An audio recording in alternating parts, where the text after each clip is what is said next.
इस ट्यूटोरियल में हम लाइटर स्किन टोन को करेक्ट करने जा रहे हैं। सबसे पहले हमें एंजल एडम जोन सिस्टम पर फिर से जाना चाहिए। यह इमेज एडोब प्रीमियर प्रो में लूमा वेवफॉर्म के रिलेशन में जोन सिस्टम को दिखाती है। लाइटर स्किन टोन को स्पेसिफिकली जोन सिस्टम पर 5 और 7 के बीच में एड्रेस किया जाता है। Although it is important to understand कि प्रॉपर्ली एक्सपोज्ड इमेज में स्किन टोन कई रेंज में एक्सपेंड होगी। आल्सो हर एक शॉट का context is incredibly important to consider. दिन के समय के लिए रात को कम्युनिकेट करने वाले shot supposed like sit in the lower zones, जबकि डे टाइम शॉट्स 5 through 7 के सजेस्टिव जोन की तुलना में थोड़ा सा अधिक हो सकते हैं। फॉर एग्जाम्पल, मैंने आगे बढ़कर इस शॉट को वेव फॉर्म पर केवल टैलेंट के फेशियल स्किन टोन को दिखाया है, जिसमें ऑलरेडी एक करेक्शन अप्लाई किया हुआ है। As you can see, skin tone luma zone 1 to zone 7 तक सभी तरह से होती है, with the majority of the skin tone sitting between zone 4 and 6, जिसमें से अधिकांश स्किन टोन जोन 4 and 6 के बीच में होते हैं। ऑन दिस शॉट, जो एक ब्राइट सनी डे को व्यक्त करता है, स्किन टोन जोन 1 to 10 तक सभी तरह से होते हैं। अगेन अधिकांश स्किन टोन जोन 4 and 6 के बीच में बैठे होते हैं। मैं इन क्लिप्स को एग्जांपल के रूप में दिखाता हूं कि जोन सिस्टम कंट्रास्ट के लिए जर्नल गाइडलाइंस के लिए एक गुड रेफरेंस है, but the time of day, mood of the scene and lighting choice के आधार पर कुछ बदलाव हो सकते हैं। जहां तक स्किन टोन ह्यू का संबंध है, हमने पिछले ट्यूटोरियल में सीखा है कि अधिकांश स्किन टोन वेक्टर स्कोप में फ्लैश लाइन या आई बार पर होना चाहिए, जबकि यह अधिकांश स्किन टोन के लिए सही है। लाइटर स्किन टोन की पोजीशन फ्लैश लाइन पर थोड़ा सा भिन्न हो सकती है। फॉर इंस्टेंस, पेल कंप्लेक्शन आई बार के ठीक दाईं ओर बैठते हैं, जबकि ओलिव की ओर अधिकांश कंप्लेक्शन आई बार के थोड़ा सा लेफ्ट की ओर बैठ सकते हैं। स्किन टोन के साथ फाइनल कंसीडरेशन पेल स्किन वाले सब्जेक्ट के लिए कलर की अमाउंट है। टिपिकली सैचुरेशन वैल्यू को वेक्टर स्कोप के सेंटर से बाहर की ओर लगभग 20 and 30% के बीच इस रेंज में स्थित होना चाहिए। उनकी स्किन में कलर की एवरेज डिग्री वाले सब्जेक्ट के लिए वे 25 and 40% एप्टीट्यूड के बीच बैठेंगे। अधिकांश 35% के आसपास बैठे होंगे। यह पहला शॉट एक्सपोजर को काफी महत्वपूर्ण बढ़ावा दे सकता है। चलिए कलर व्हील का उपयोग करते हुए इसे एडजस्ट करते हैं। आइए कुछ डिटेल को रिस्टोर करने के लिए शैडो को ऊपर लाएं।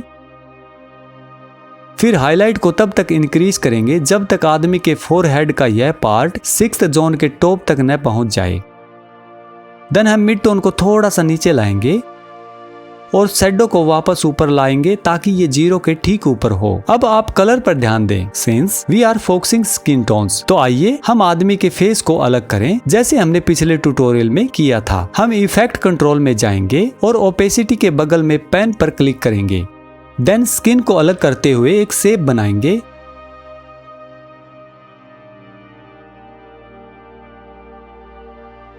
Now currently you can see skin tones आई बार के थोड़ा सा लेफ्ट की ओर बैठा है। तो आइए आई ड्रॉपर का उपयोग करते हुए ह्यू वर्सेज ह्यू करो पर स्किन टोन रेंज को अलग करेंगे and drag the middle point जब तक कि ट्रेस लेफ्ट की ओर फ्लैश लाइन के करीब न हो जाए। इन टर्म्स ऑफ सैचुरेशन, इस आदमी की स्किन टोन को सामान्य से सभी कम्प्लेक्शन रेंज में माना जाएगा, इसलिए उन्हें वेक्टर स्कोप के सेंटर से 25 and 40% के बीच बैठना चाहिए। आइए बेसिक करेक्शन पैनल पर जाएं और उस रेंज तक पहुंचने के लिए सैचुरेशन को इंक्रीज करें। ग्रेट। नाउ ओपेसिटी इफेक्ट को बंद करते हैं। ये हमारा करेक्शन से पहले का शॉट है और ये हमारा करेक्शन के बाद का शॉट है। ओके, अगले शॉट पर चलते हैं। आइए सबसे पहले कंट्रास्ट को एडजस्ट करें। इसके लिए हम कलर व्हील पर जाकर शैडो से शुरुआत करते हैं। शैडो कंट्रोल को हम तब तक नीचे खींचेंगे जब तक कि ट्रेस का निचला भाग 0 के ठीक ऊपर न आ जाए। देन हम हाईलाइट को तब तक ऊपर खींचेंगे जब तक कि ट्रेस के टॉप का यह भाग 100 के ठीक नीचे न आ जाए। देन स्किन टोन में डिटेल को रिस्टोर करने के लिए मिड टोन को इंक्रीज करें और फिर शैडो को उसकी पिछली पोजीशन में वापस लाने के लिए नीचे खींचे। अगेन केवल टैलेंट की स्किन टोन को आइसोलेट करने में वेक्टर स्कोप हमारी हेल्प करता है कि हमें अपने कलर एडजस्टमेंट के साथ कहां जाना चाहिए। तो हम इफेक्ट कंट्रोल में ओपेसिटी के बगल में इस पेन पर क्लिक करेंगे और टैलेंट की स्किन के चारों ओर एक रफ आउटलाइन ड्रॉ करेंगे।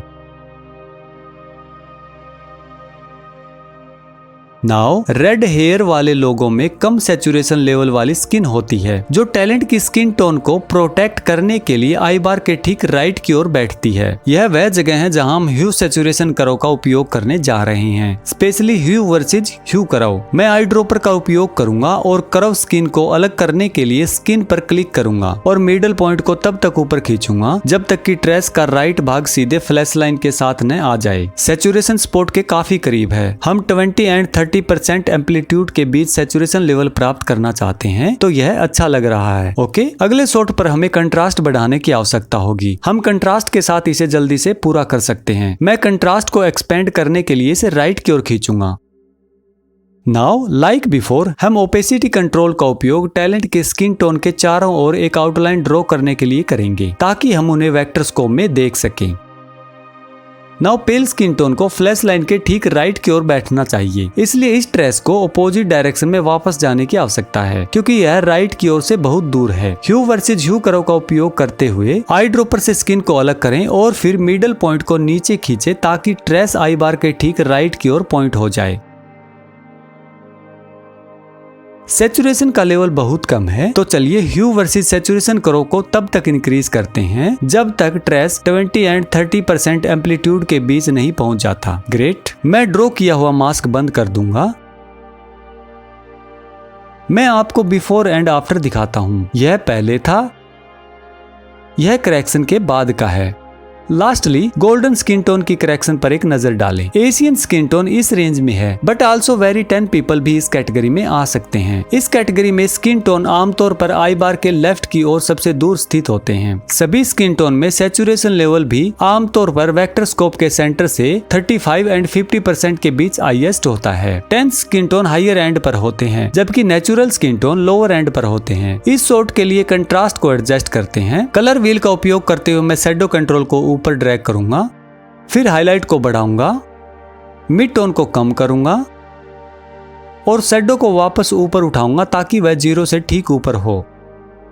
हमें फिर से स्किन टोन को अलग करना होगा। इस बार हम सर्कल मास्क का उपयोग करेंगे। मैं ओपेसिटी इफेक्ट के बगल में सर्कल पर क्लिक करूंगा और इसे अपने टैलेंट के फेस पर रखूंगा और इसकी पोजीशन एंड साइज एडजस्ट करूंगा। हमारे द्वारा पहले रखे गए आइडियल के आधार पर स्किन टोन लेफ्ट की ओर थोड़ा सा दूर है, तो हम ह्यू वर्सेज ह्यू कर्व में आई ड्रॉपर से स्किन को अलग कर सकते हैं।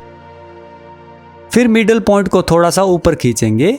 फिर ह्यू वर्सेस सैचुरेशन कर्व पर हम आई ड्रॉपर से स्किन टोन को अलग करेंगे और मिडल पॉइंट को ऊपर खींचकर कुछ सैचुरेशन ऐड करेंगे। ओके, मैं ओपेसिटी इफेक्ट को बंद कर दूंगा। यह बहुत बेहतर दिख रहा है। यह चेंज से पहले का शॉट है और यह चेंज के बाद का शॉट है। वेल, आई होप कि इस ट्यूटोरियल ने आपको यह समझने में मदद की है कि लाइटर स्किन टोन के साथ कैसे काम किया जाए। अगर आपको यह ट्यूटोरियल अच्छा लगा तो प्लीज जो आपको स्क्रीन पर दिखाई दे रहा है इस ट्यूटोरियल को देखना ना भूले। इस ट्यूटोरियल में मैंने डार्क स्किन टोन के बारे में बात की है कि किस तरह से हम डार्क स्किन टोन को हैंडल कर सकते हैं। तो ठीक है दोस्तों, मिलते हैं नेक्स्ट ट्यूटोरियल में नए टॉपिक के साथ। तब तक के लिए happy learning, happy Premiere pro.